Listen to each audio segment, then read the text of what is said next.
Chapter 36, In the Wilderness. For nearly 40 years the children of Israel are lost to view in the obscurity of the desert. The space, says Moses, in which we came from Kadesh Barnea until we were come over the brook Zered was 38 years, until all the generation of the men of war were wasted out from among the host, as the Lord sware unto them.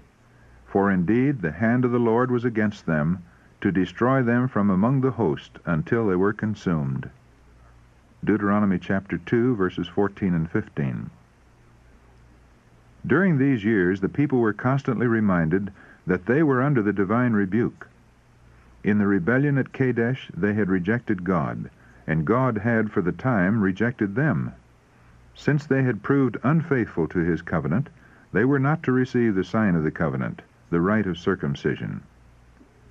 Their desire to return to the land of slavery had shown them to be unworthy of freedom, and the ordinance of the Passover, instituted to commemorate the deliverance from bondage, was not to be observed. Yet the continuance of the tabernacle service testified that God had not utterly forsaken his people, and his providence still supplied their wants. "The Lord thy God hath blessed thee in all the works of thy hand," said Moses, in rehearsing the history of their wanderings. "He knoweth thy walking through this great wilderness. These 40 years the Lord thy God hath been with thee. Thou hast lacked nothing." And the Levites' hymn, recorded by Nehemiah, vividly pictures God's care for Israel, even during these years of rejection and banishment. "Thou in thy manifold mercies forsookest them not in the wilderness. The pillar of the cloud departed not from them by day, to lead them in the way, neither the pillar of fire by night, to show them light, and the way wherein they should go. Thou gavest also thy good Spirit to instruct them, and withheldest not thy manna from their mouth, and gavest them water for their thirst. Yea, 40 years didst thou sustain them in the wilderness. Their clothes waxed not old, and their feet swelled not." Nehemiah chapter 9, verses 19 to 21. The wilderness wandering was not only ordained as a judgment upon the rebels and murmurers, but it was to serve as a discipline for the rising generation, preparatory to their entrance into the promised land. Moses declared to them, "As a man chasteneth his son, so the Lord thy God chasteneth thee, to humble thee, and to prove thee, to know what was in thine heart, whether thou wouldst keep his commandments or no. And he suffered thee to hunger, and fed thee with manna, which thou knewest not, neither did thy fathers know, that he might make thee know that man doth not live by bread alone, but by every word that proceedeth out of the mouth of the Lord doth man live." Deuteronomy chapter 8, verses 5, 2, and 3. "He found him in a desert land, and in the waste, howling wilderness.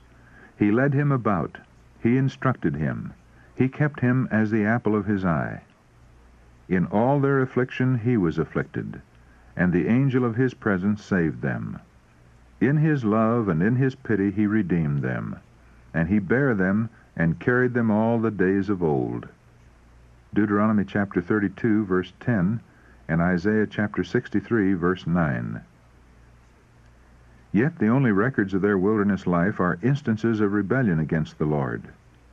The revolt of Korah had resulted in the destruction of 14,000 of Israel, and there were isolated cases that showed the same spirit of contempt for the divine authority. On one occasion, the son of an Israelitish woman and of an Egyptian, one of the mixed multitude that had come up with Israel from Egypt, left his own part of the camp, and entering that of the Israelites, claimed the right to pitch his tent there. This the divine law forbade him to do, the descendants of an Egyptian being excluded from the congregation until the 3rd generation. A dispute arose between him and an Israelite, and the matter being referred to the judges was decided against the offender. Enraged at this decision, he cursed the judge, and in the heat of passion blasphemed the name of God. He was immediately brought before Moses. The command had been given, "He that curseth his father or his mother shall surely be put to death." Exodus chapter 21, verse 17. But no provision had been made to meet this case. So terrible was the crime that there was felt to be a necessity for special direction from God. The man was placed in ward until the will of the Lord could be ascertained. God himself pronounced the sentence. By the divine direction, the blasphemer was conducted outside the camp and stoned to death. Those who had been witnesses to the sin placed their hands upon his head, thus solemnly testifying to the truth of the charge against him. Then they threw the first stones, and the people who stood by afterward joined in executing the sentence. This was followed by the announcement of a law to meet similar offenses. Thou shalt speak unto the children of Israel, saying, Whosoever curseth his God shall bear his sin, and he that blasphemeth the name of the Lord, he shall surely be put to death, and all the congregation shall certainly stone him. As well the stranger as he that is born in the land, when he blasphemeth the name of the Lord, shall be put to death. Leviticus chapter 24, verses 15 and 16. There are those who will question God's love and his justice in visiting so severe punishment for words spoken in the heat of passion. But both love and justice require it to be shown that utterances prompted by malice against God are a great sin. The retribution visited upon the first offender would be a warning to others that God's name is to be held in reverence. But had this man's sin been permitted to pass unpunished, others would have been demoralized, and as the result, many lives must eventually have been sacrificed. The mixed multitude that came up with the Israelites from Egypt were a source of continual temptation and trouble. They professed to have renounced idolatry and to worship the true God, but their early education and training had molded their habits and character, and they were more or less corrupted with idolatry and with irreverence for God. They were oftenest the ones to stir up strife, and were the first to complain, and they leavened the camp with their idolatrous practices and their murmurings against God. Soon after the return into the wilderness, an instance of Sabbath violation occurred under circumstances that rendered it a case of peculiar guilt. The Lord's announcement that he would disinherit Israel had roused a spirit of rebellion. One of the people, angry at being excluded from Canaan, and determined to show his defiance of God's law, ventured upon open transgression of the fourth commandment by going out to gather sticks upon the Sabbath. During the sojourn in the wilderness, the kindling of fires upon the seventh day had been strictly prohibited. The prohibition was not to extend to the land of Canaan, where the severity of the climate would often render fires a necessity, but in the wilderness, fire was not needed for warmth. The act of this man was a willful and deliberate violation of the fourth commandment, a sin not of thoughtlessness or ignorance, but of presumption. He was taken in the act and brought before Moses. It had already been declared that Sabbath breaking should be punished with death, but it had not yet been revealed how the penalty was to be inflicted. The case was brought by Moses before the Lord, and the direction was given, The man shall be surely put to death. All the congregation shall stone him with stones without the camp. Numbers chapter 15, verse 35. The sins of blasphemy and willful Sabbath breaking received the same punishment, being equally an expression of contempt for the authority of God. In our day, there are many who reject the creation Sabbath as a Jewish institution and urge that if it is to be kept, the penalty of death must be inflicted for its violation. But we see that blasphemy received the same punishment as did Sabbath breaking. Shall we therefore conclude that the third commandment also is to be set aside as applicable only to the Jews? Yet the argument drawn from the death penalty applies to the third, the fifth, and indeed to nearly all the 10 precepts, equally with the fourth.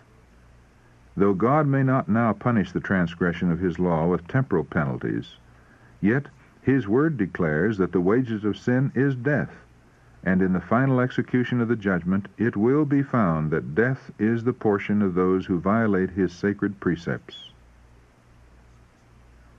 During the entire 40 years in the wilderness, the people were every week reminded of the sacred obligation of the Sabbath by the miracle of the manna. Yet even this did not lead them to obedience. Though they did not venture upon so open and bold transgression as had received such signal punishment, yet there was great laxness in the observance of the fourth commandment. God declares through his prophet, "My Sabbaths they greatly polluted." Ezekiel chapter 20, verses 13 to 24. And this is enumerated among the reasons for the exclusion of the first generation from the promised land. Yet their children did not learn the lesson. Such was their neglect of the Sabbath during the 40 years' wandering, that though God did not prevent them from entering Canaan, he declared that they should be scattered among the heathen after the settlement in the land of promise.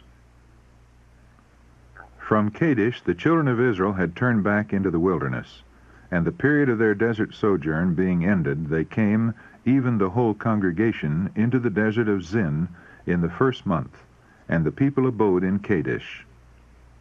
Numbers chapter 20, verse 1. Here Miriam died and was buried. From that scene of rejoicing on the shores of the Red Sea, when Israel went forth with song and dance to celebrate Jehovah's triumph, to the wilderness grave which ended a lifelong wandering, such had been the fate of millions, who with high hopes had come forth from Egypt. Sin had dashed from their lips the cup of blessing. Would the next generation learn the lesson? For all this they sinned still, and believed not for his wondrous works. When he slew them, then they sought him, and they returned and inquired early after God. And they remembered that God was their rock, and the high God their Redeemer. Psalm 78, verses 32 to 35. Yet they did not turn to God with a sincere purpose. Though when afflicted by their enemies they sought help from him who alone could deliver, yet their heart was not right with him, neither were they steadfast in his covenant. But he, being full of compassion, forgave their iniquity, and destroyed them not. Yea, many a time turned he his anger away, for he remembered that they were but flesh, a wind that passeth away and cometh not again.